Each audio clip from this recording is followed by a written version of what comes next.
Before we begin, make sure to subscribe and hit the notification bell for more chilling tales. Deep in the heart of Minnesota, where dense pine forests cast long, eerie shadows, lies Pine County, a place where secrets whisper on the wind and vanish like smoke. It's a county steeped in history, its beauty masking a darkness that festers beneath the surface. Locals speak of an old house nestled deep within the woods, a house they avoid, their eyes darting away as if the very mention of it invites misfortune. This is no ordinary house. It's a place where the veil between our world and the spirit world wears thin. A place where the living fear to tread, and the dead refuse to depart. This is the story of the haunted Hmong house. Prepare yourself, for what you're about to hear will chill you to the bone. The house stands alone, isolated from the rest of the world by a winding dirt road and a wall of towering pines. Its wooden exterior, once a vibrant green, has faded to a sickly grey, consumed by the relentless march of time and neglect. The windows, like the eyes of a blind man, stare vacantly out into the world, their glass clouded with years of accumulated grime. The roof sags in the middle, burdened by the weight of countless winters and the unseen forces that seem to press down upon it. The porch, once a place of welcome, now groans under the weight of decay, its floorboards rotten and treacherous. This is not a home, it's a derelict tomb, a decaying monument to forgotten lives and lingering sorrow. Even the air around the house feels heavy, thick with the musk of damp earth, decaying wood and something else. Something unsettling and ancient. It's the kind of place that sends shivers down your spine, a place where you can practically feel the weight of unseen eyes watching your every move. The Hmong people, an ethnic group from Southeast Asia, carry with them a rich culture steeped in spiritual beliefs. Central to their traditions is the belief that the soul, upon death, must journey to the afterlife. However, if this journey is interrupted, or if the deceased leave behind unfinished business, their spirits become earthbound, trapped between worlds. These lost souls, known as Da, are said to roam the earth, their anguish and unrest manifesting in terrifying ways. They are drawn to places of sorrow, to locations where the veil between the living and the dead is thin, places like the haunted Hmong house. The history of the house is shrouded in whispers and shadowed by tragedy. Locals recount tales of a Hmong family who once resided within its walls, their lives cut tragically short by an unknown illness. Their spirits, unable to find peace, are said to remain trapped within the confines of the house, their sorrow and anger palpable to those who dare to enter. Those who approach the Hmong house feel overwhelming dread, sensing they are not alone.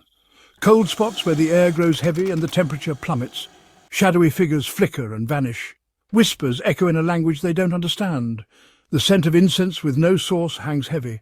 Some hear the mournful strains of a keen. The weight of unseen eyes presses down upon intruders, a place of pain, sorrow and restless spirits. My name is Alan, and I've spent my life chasing shadows, seeking answers to the unknown. As a paranormal investigator, I'm drawn to the places others fear, to the stories that send shivers down your spine. The legend of the Hmong house in Pine County was one such story. A tale whispered in hushed tones, a chilling blend of folklore and fear. I had heard tales of this house, chilling accounts of restless spirits, of ancient rituals and unexplained phenomena. The stories intrigued me, drew me in like a moth to a flame. I knew I had to see this place for myself, to experience its darkness firsthand. So I packed my bags, gathered my equipment and set out for Pine County, ready to confront the unknown. I was prepared for anything, or so I thought. But nothing could truly prepare me for the sheer terror that awaited me at the Hmong house. The drive to the house was like travelling through a tunnel of trees. The pines of Pine County seemed to close in on the road, their branches intertwining overhead like grasping claws. The sunlight struggled to penetrate the dense canopy, casting long, eerie shadows that danced and shifted with the slightest breeze. With each passing mile, the world outside my car window seemed to grow darker, the air heavier, as if the forest itself was watching my approach, its unseen eyes following my every move. A sense of foreboding settled over me, a feeling that I was venturing into a place where I was not welcome. As the sun began its slow descent, casting long, ominous shadows across the road, I finally reached my destination, or rather, the forest with an almost malevolent grace revealed it to me.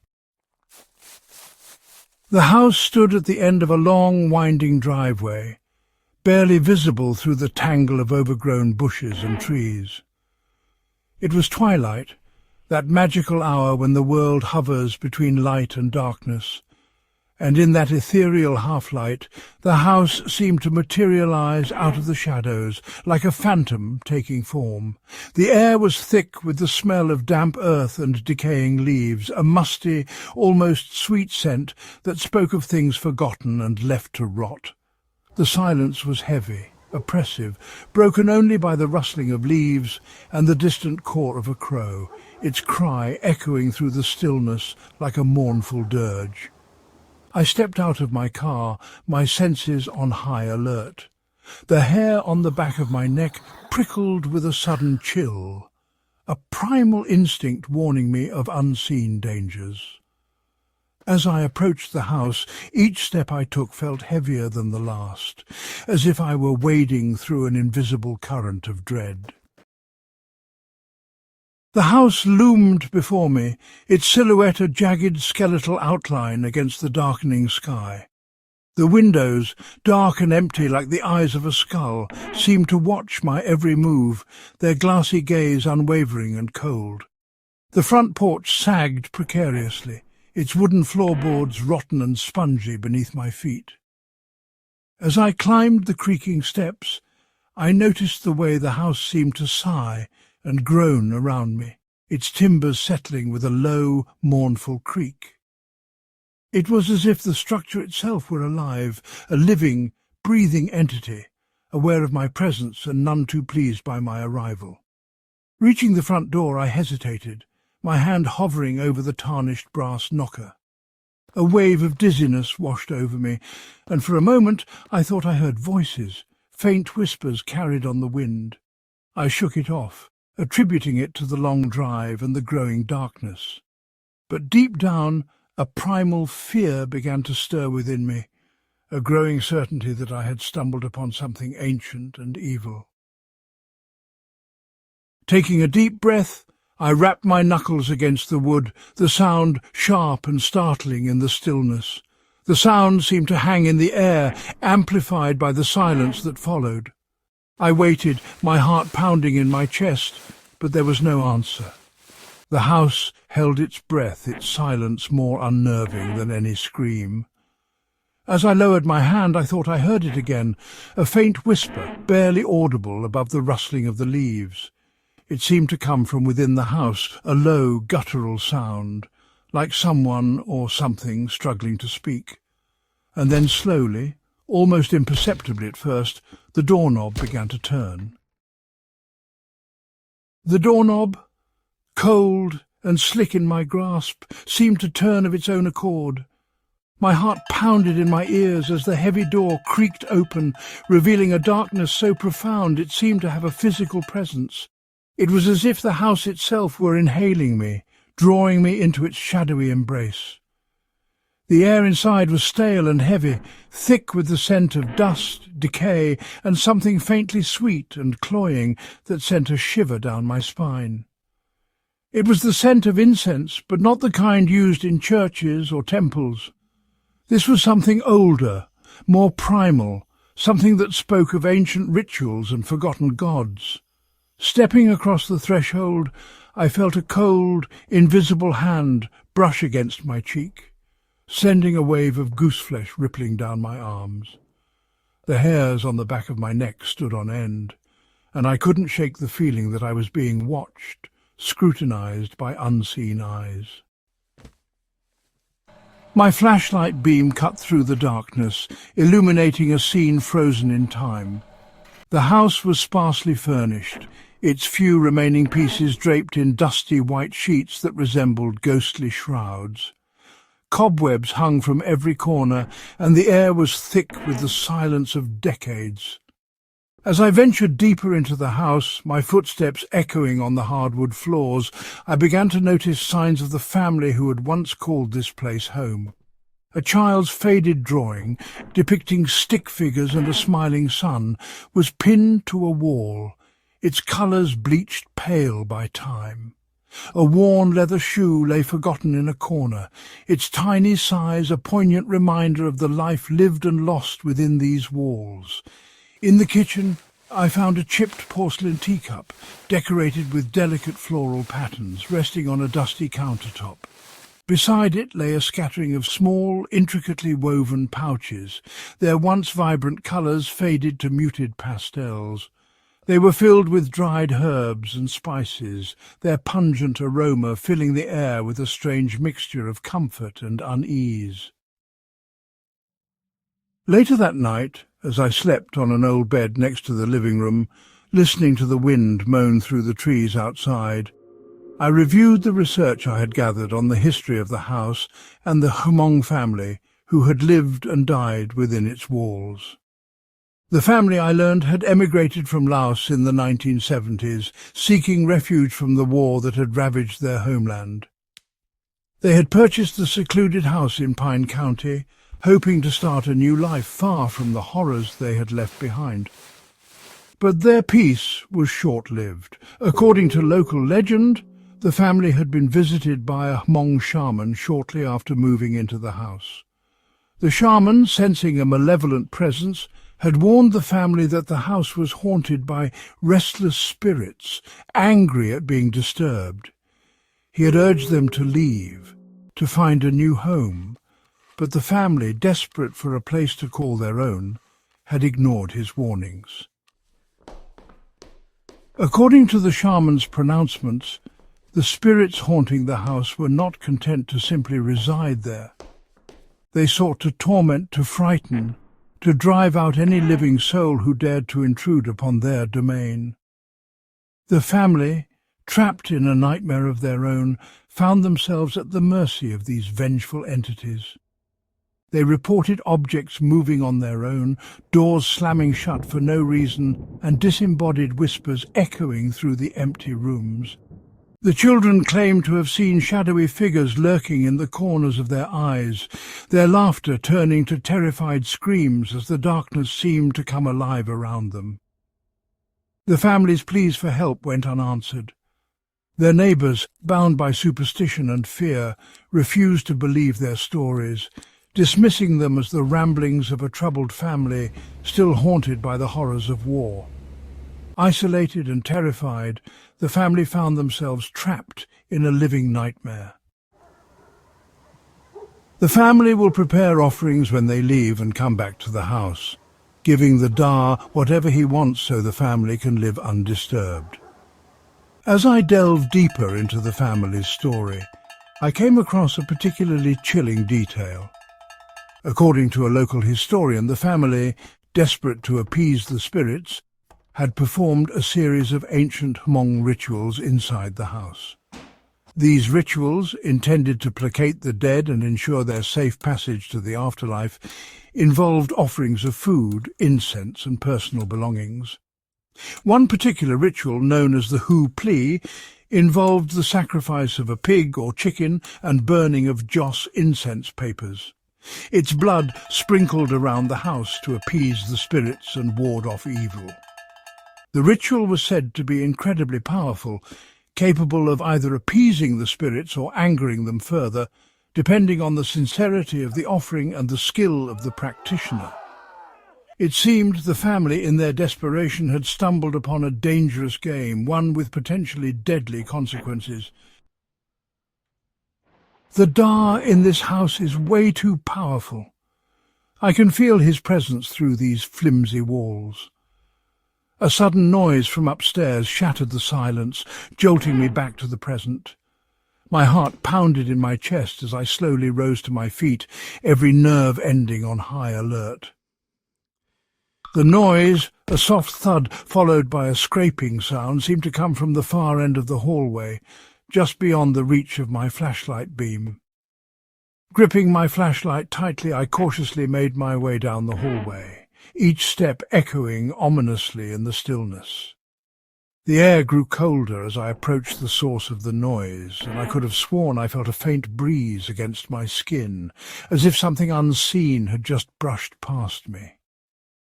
Reaching the end of the hallway, I paused outside the door where I had heard the noise. Taking a deep breath, I slowly pushed the door open, bracing myself for whatever might lay beyond.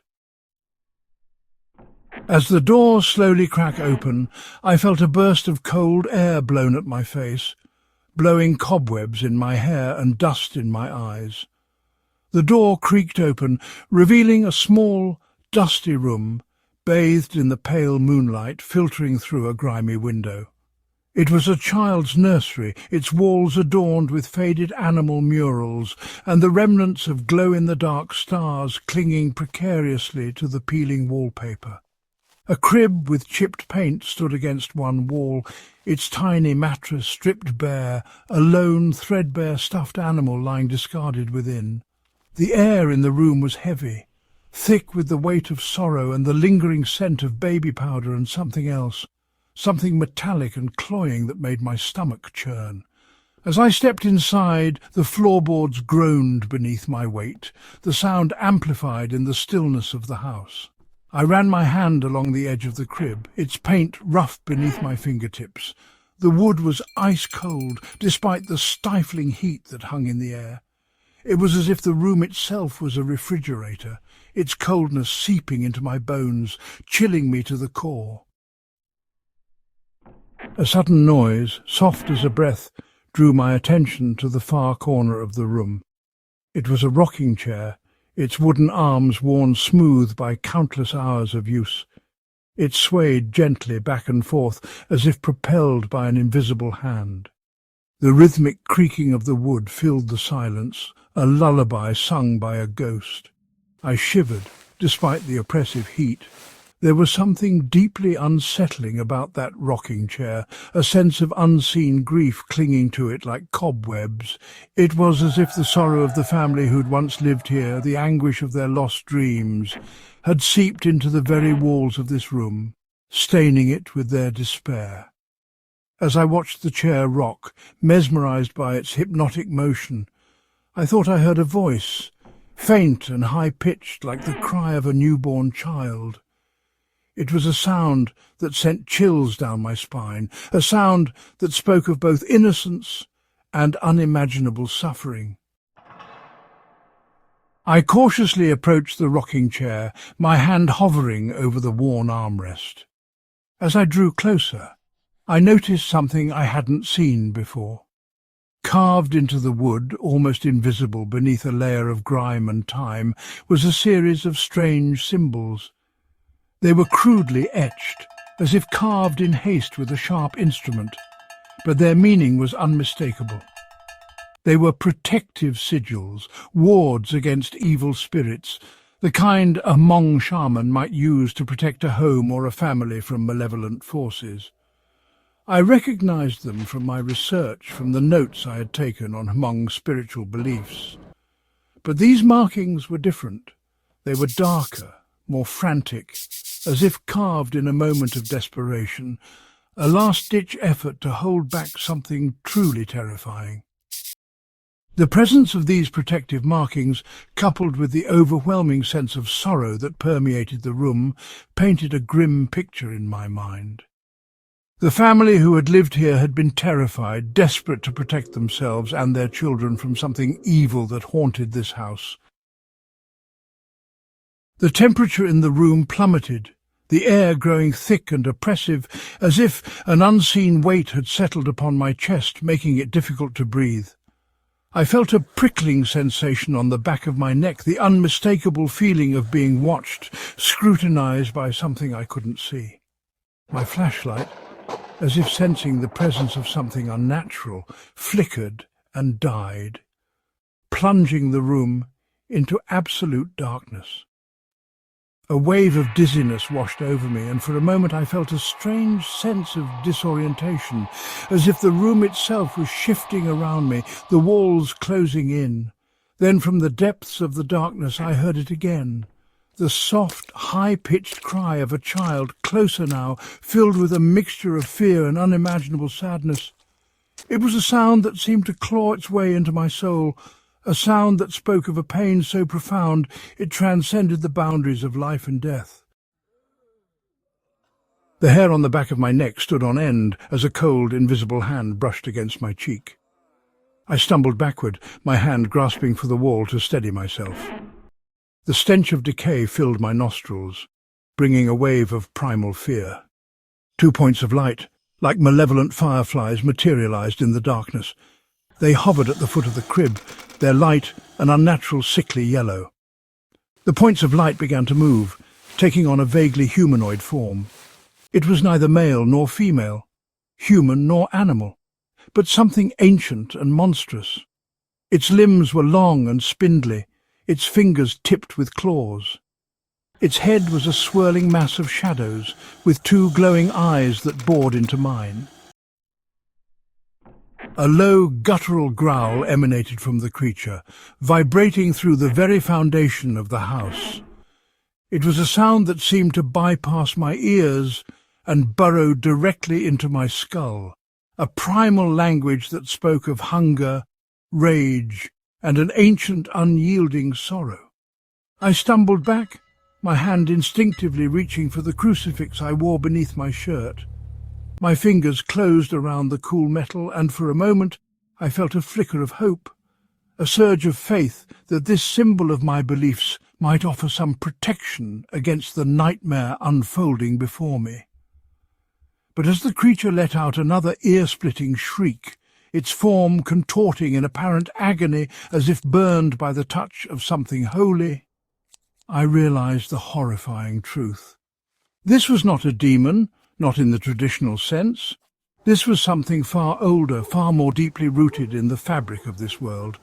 This was a Da, a vengeful spirit, its rage fueled by unfinished business and a hunger for vengeance against the living. Panic surged through me, cold and sharp as a shard of ice.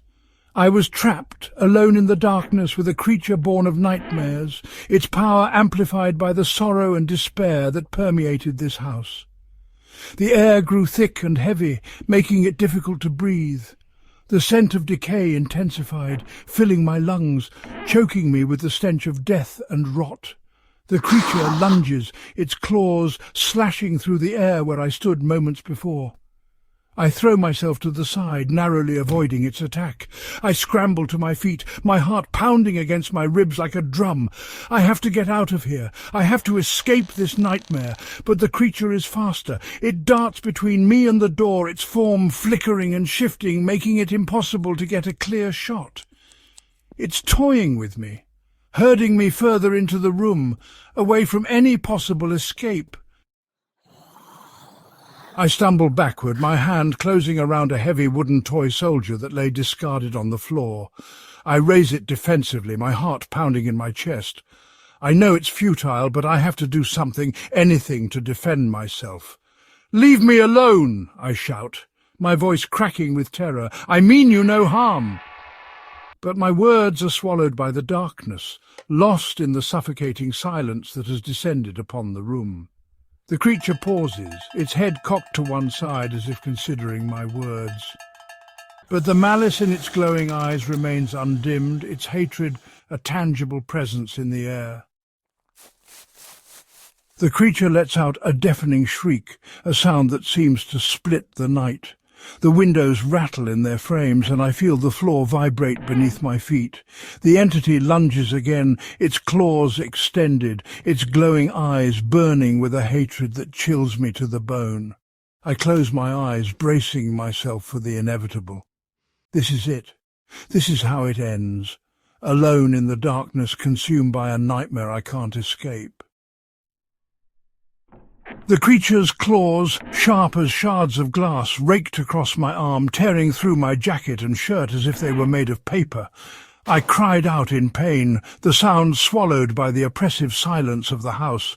A wave of dizziness washed over me, and I stumbled back, my hand instinctively flying to the wound.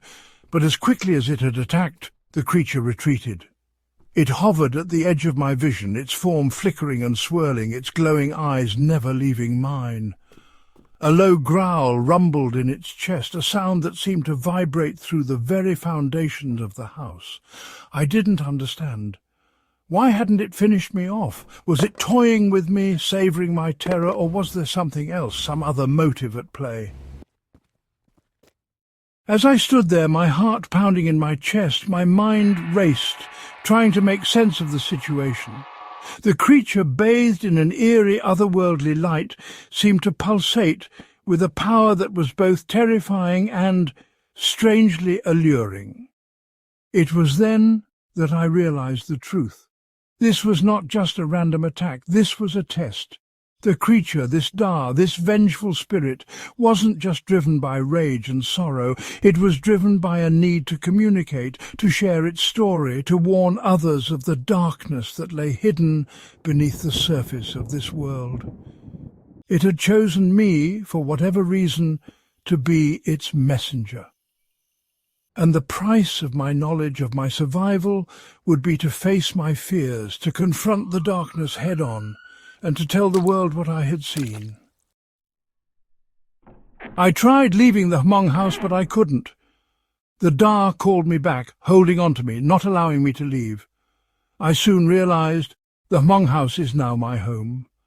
The physical wounds healed, but the scars left by that encounter, the memories of that night of terror, those would remain with me forever. I carry the story of the Hmong house, the story of the Da, and the family it tormented, like a weight around my neck, a constant reminder of the darkness that lurks at the edges of our world. It is a story I am compelled to tell, even as I dread the telling, for I know that to remain silent is to betray the trust that was placed in me that night. The creature, the Da, may have chosen to spare me, but it left its mark.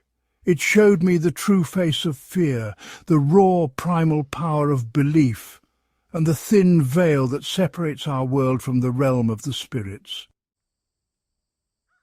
And so I share this story with you now, dear listener, in the hopes that you will heed its warning. Be wary of the places you go, the stories you seek, for the truth can be a terrifying thing to behold. The spirits of the dead, the Da, they linger in the shadows, waiting for their moment to break free. If you find yourself drawn to the darkness, if you seek answers to the unknown, be prepared to face the consequences. For the spirits are always listening, always watching, and they may not be so forgiving next time. And now I'm unable to leave this house. The spirits, once mere whispers, now surround me, their cold presence a constant reminder of my fate. I realize, with growing horror, that I have become the latest victim, a prisoner of the house destined to linger among the spirits forever.